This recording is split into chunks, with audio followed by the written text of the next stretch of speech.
आज हम पढ़ेंगे स्विचिंग के बारे में। तो स्विचिंग क्या होती है? It is a process of transferring data packets from one device to another और from one network to another through a switch. यानी कि हम एक डिवाइस से दूसरी डिवाइस के बीच में या एक नेटवर्क से दूसरे नेटवर्क के बीच में स्विच की हेल्प से डेटा को ट्रांसफर करते हैं। उस प्रोसेस को हम बोलते हैं स्विचिंग। अब स्विचिंग जो है हमारी मेनली टू पार्ट्स में डिवाइडेड होती है। एक है हमारे पास सर्किट स्विचिंग और दूसरी है हमारे पास पैकेट स्विचिंग। पैकेट स्विचिंग के दो और टाइप्स होते हैं, जिसमें हमारे पास आ जाता है virtual circuit packet switching and दूसरा हमारे पास आता है डेटाग्राम पैकेट स्विचिंग। तो हम इन चारों टाइप्स के बारे में आगे पढ़ेंगे। तो जो हमारा फर्स्ट टाइप है वो है सर्किट स्विचिंग। अब सर्किट स्विचिंग में क्या होता है? It involve setting up a dedicated end to end communication path. यानी कम्युनिकेशन स्टार्ट करने से पहले जो डिवाइसेस हैं, लेट्स से ये सेंडर ये रिसीवर, यानी फिर सेंडर रिसीवर छोड़ देंगे, दो नोड्स हैं जिनको डेटा ट्रांसमिट करना है आपस में, इनके बीच में प्रॉपर कनेक्शन स्टैब्लिशमेंट होगा, उसके बाद ही डेटा ट्रांसफर होगा। Link of communication can not be use to send another data even if the link is free. अब अगर ये लिंक फ्री है तो ये लिंक कोई और डेटा नहीं भेज सकती है। जो डेटा ये लिंक जिस डेटा के लिए स्टैब्लिश हुई थी, ये सिर्फ वही डेटा भेजेगी। किसी और डेटा को सेंड करने के लिए ये लिंक यूज नहीं हो सकती है। अब इस वजह से क्या होता है? बैंडविड्थ की रिक्वायरमेंट बढ़ जाती है, रिसोर्स वेस्टेज बढ़ जाता है। बट ये मेथड जो है हमारा, इसका यही एडवांटेज है कि ये रिलायबल होता है एंड इसमें पैकेट्स की रीऑर्डरिंग रिक्वायर्ड नहीं है। लेट्स से हमने डेटा को मल्टीपल पैकेट्स में ब्रेक किया, हमने अब कनेक्शन स्टैब्लिश कर दिया। तो सबसे पहले हमारा जो ये नंबरिंग हो गई, लेट्स से हमने नंबर कर दिया पैकेट्स को 1 2 and 3। तो सबसे पहले हमारा फर्स्ट पैकेट जाके रिसीव होगा, उसके बाद ही हम सेकंड पैकेट भेज सकते हैं। ये नहीं कि सबसे पहले हमने ये फर्स्ट पैकेट जो था, लेट्स से हमें इसको नहीं भेजना है, तो हमारी ये लिंक खाली रहेगी। जब तक हमारा फर्स्ट पैकेट नहीं चला जाएगा तब तक हम सेकंड पैकेट को नहीं भेज सकते। तो सबसे पहले फर्स्ट पैकेट रिसीव होगा, फिर सेकंड रिसीव होगा, फिर थर्ड रिसीव होगा। यानी कि यहाँ पे हमारा हम डेटा की रीऑर्डरिंग नहीं करते हैं। इसी वजह से क्या है, अब हमारा सर्किट स्विचिंग जो है, इसके 3 फेजेस हो जाते हैं। जो सबसे पहला फेज हो जाता है वो हो जाता है कनेक्शन सेटअप का, या फिर हम इसको बोल सकते हैं कनेक्शन स्टैब्लिशमेंट, जिसमें ये कनेक्शन स्टैब्लिश होता है। सेकेंड फेज जो आता है वो होता है डेटा ट्रांसफर का, डेटा ट्रांसफर होता है। एंड उसके बाद लास्ट में जो फेज है हमारा, लास्ट फेज है, अब हमने कनेक्शन सेटअप किया तो हम इसे टर्मिनेट भी करेंगे। तो लास्ट जो स्टेप होता है वो होता है कनेक्शन टर्मिनेशन का। लेट्स से हमारे पास ये एक ए डिवाइस है, ये बी डिवाइस है एंड इसके बीच में हमारे पास मल्टीपल राउटर्स या स्विचेस ये लगे हुए हैं एंड इसके थ्रू ही हमारा डेटा फॉरवर्ड होगा। तो ये लिंक, एक लिंक पे लेट्स से ये जो टाइम लग रहा है टीपी लग रहा है, सारे लिंक्स पे हमने ये अज्यूम किया है कि हमें जो प्रोपगेशन टाइम है वो सेम है। तो हमारा जो टोटल टाइम आता है इस केस में वो हो जाता है सेटअप टाइम प्लस टीटी। इसमें एक बार डेटा को ये ट्रांसमिट करेगा, इसको हर जो हमारा ये बीच में स्विच या राउटर जो भी लगा है वो हर बार इस डेटा को ट्रांसमिट नहीं करेगा, सीधे सीधे प्रोपगेट होता रहेगा। क्योंकि यहाँ पे स्टोर या कुछ फॉरवर्ड करने की ऐसी कैपेबिलिटी नहीं होती, बस ये इस इन स्विचेस के थ्रू ये डेटा बस ऐसे सिंपली फॉरवर्ड होता रहेगा आगे। तो हमारा ये टीटी सिर्फ एक बार आएगा, प्लस हमारा प्रोपगेशन डिले जो टीपी है वो डिपेंड मल्टीप्लाई होगा एन से। अब एन यहाँ पे क्या हो जाता है? Number of hops. ठीक है, जो हमारा एन होगा वो होता है, हम उसको बोलते हैं यहाँ पे number of hops. Number of hops यानी कितने गैप्स हैं एक तरीके से, या कितनी बार ये डेटा बीच में जो हमारा टीपी है कितनी बार यूज होगा। लेट्स से 1 2 3 4, 4 बार हो रहा है तो यहाँ पे 4 इंटू हम टीपी करेंगे, 4 हॉप्स हो गए यहाँ पे। एंड नेक्स्ट हमारे पास आ जाता है टर्मिनेशन टाइम।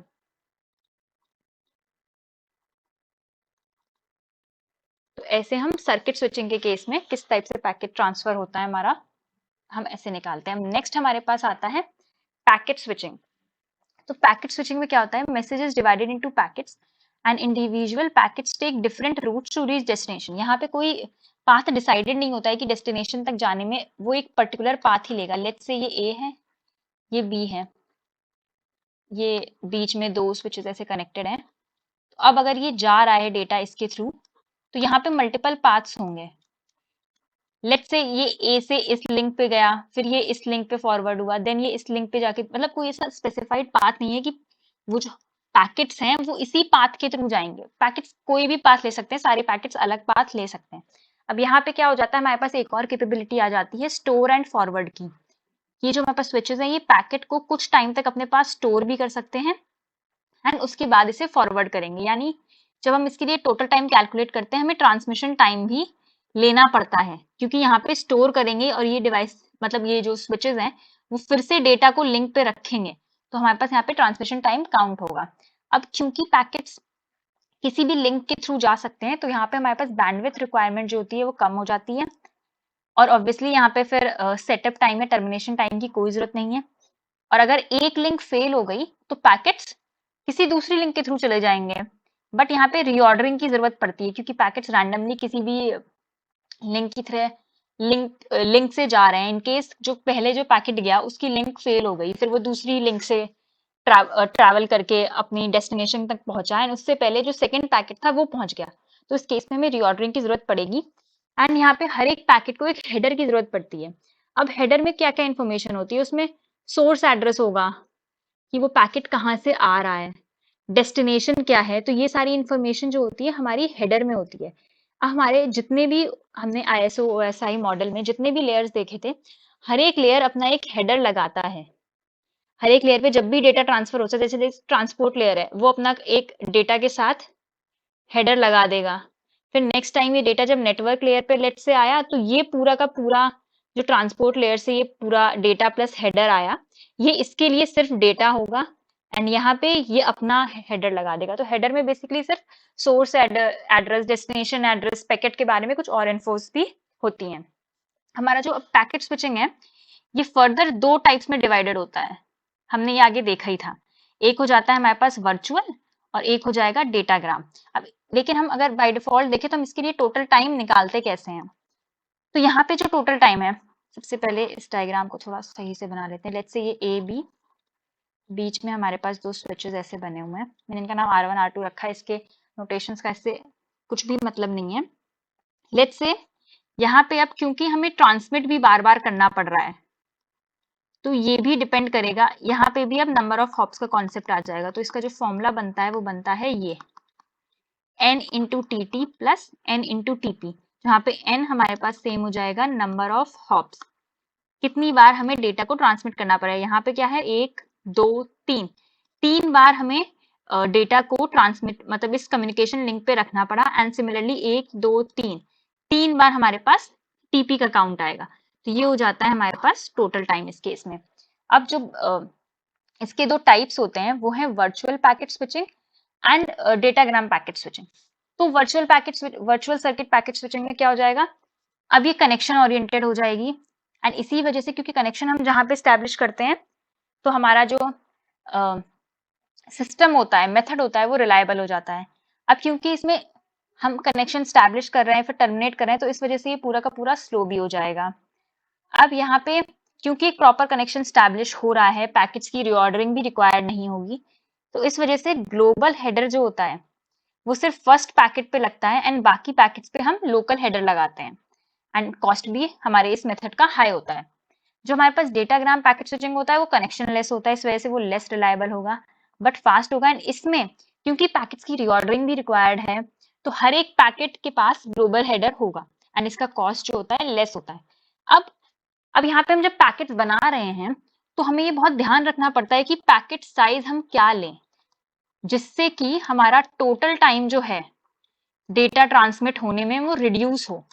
कभी कभार क्या होता है, पैकेट साइज जब हम रिड्यूस करते हैं उसके साथ साथ टोटल टाइम कम होने की जगह बढ़ जाता है।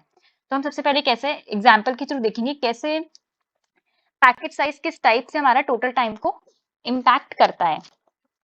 लेट्स से हमारे पास डेटा जो है, हमें उसका साइज दिया हुआ है 1000 बाइट्स, ओके। बैंडविड्थ हमें गिवन है 1 MBPS। जो हेडर साइज है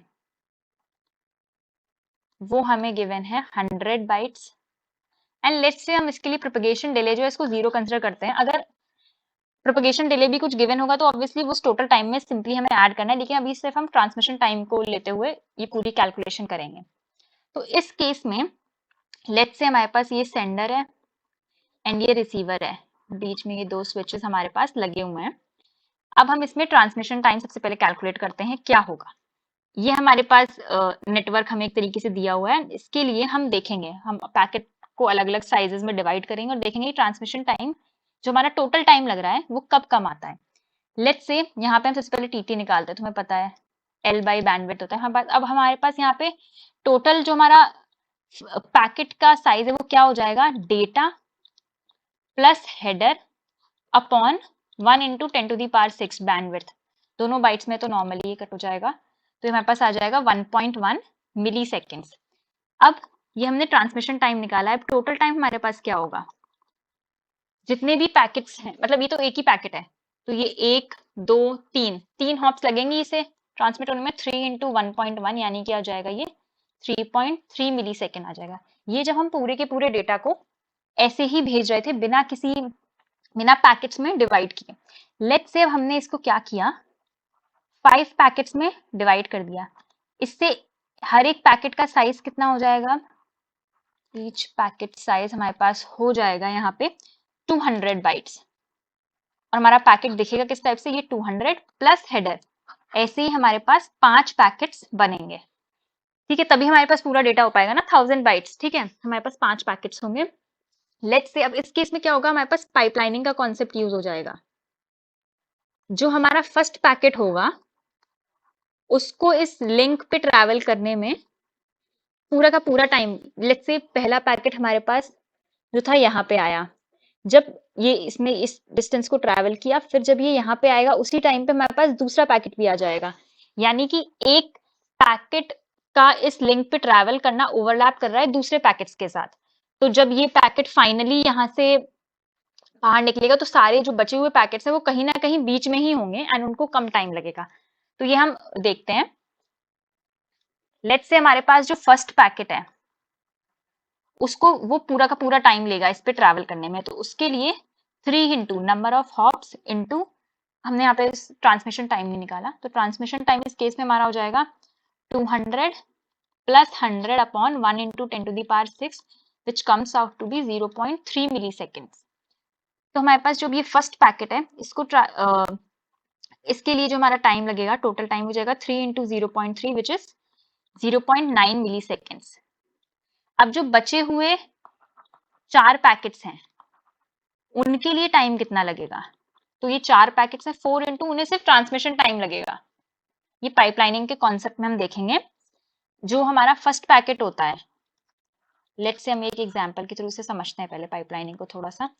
लेट्स से जो हमारे पास 2 पैकेट्स हैं, तो जो सबसे फर्स्ट पैकेट आया हमने उसे ट्रांसमिट किया, अब वो इसको ट्रैवल करते हुए गया, फिर जब इस फर्स्ट पैकेट को हम दोबारा से यहाँ पे जब ये ट्रांसमिट होगा उसी सेम टाइम पे हम क्या करेंगे, अपने सेकेंड पैकेट को भी ट्रांसमिट कर देंगे, यानी कि इन दोनों को अब सेम टाइम लगेगा ट्रांसमिट होने में क्योंकि पैकेट साइज सेम है, यानी एक्स्ट्रा टाइम लगा ही नहीं। जब हमने इसको ट्रांसमिट किया इस लिंक पे, हमने इसको उसी के साथ ट्रांसमिट कर दिया नेक्स्ट लिंक पे।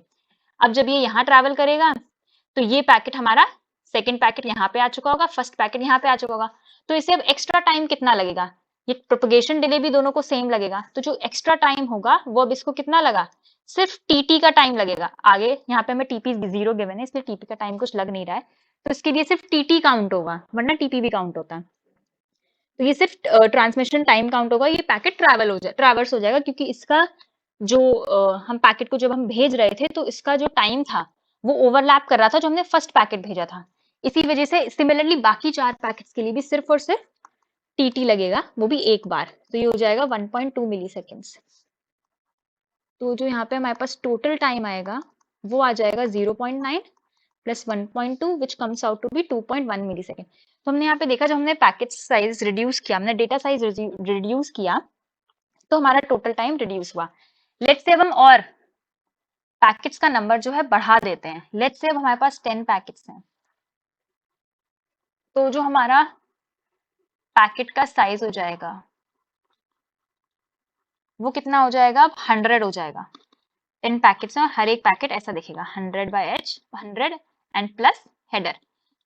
100 NH, तो इतना, ये हमारे पास ऐसे 10 पैकेट्स होंगे तो हमारा पूरा का पूरा डेटा कंस्ट्रक्ट हो जाएगा। अब यहाँ पे ट्रांसमिशन टाइम कितना आएगा, 100 प्लस हमारा हेडर साइज भी 100 था upon 1 into 10 to the power 6 which comes out to be 0.2 milliseconds. अब यहाँ पे भी सिमिलरली फर्स्ट पैकेट के लिए क्या होगा, हमें पूरा टाइम लगेगा 3 into 0.2 which comes out to be 0.6 milliseconds. जो बचे हुए 9 पैकेट्स हैं उनके लिए 9 into 0.2 which comes out to be 1.8 milliseconds. अब यहाँ पे हमारा टोटल टाइम कितना हो जाएगा, 0.6 plus 1.8 which comes out to be 2.4 milliseconds. अब हम यहाँ देख रहे हैं जब हमने नंबर ऑफ पैकेट्स इंक्रीज कर दिया, हमारा पैकेट साइज कम हो गया, तो हमारा टोटल टाइम जो है बढ़ गया। इसका मतलब कि हम पैकेट का साइज हमें बहुत सोच समझ के लेना होगा, ना हम उसे ज्यादा स्मॉल ले सकते हैं, ज्यादा छोटा पैकेट ले सकते हैं, ना ही एक्सट्रीमली लार्ज पैकेट साइज कर सकते हैं। कुछ इनके बीच में इस टाइप से हमें पैकेट साइज सिलेक्ट करना पड़ता है कि हमारा टोटल टाइम जो है रिड्यूस हो इंस्टेड ऑफ इंक्रीजिंग, जो कि इस केस में हमारे साथ हुआ।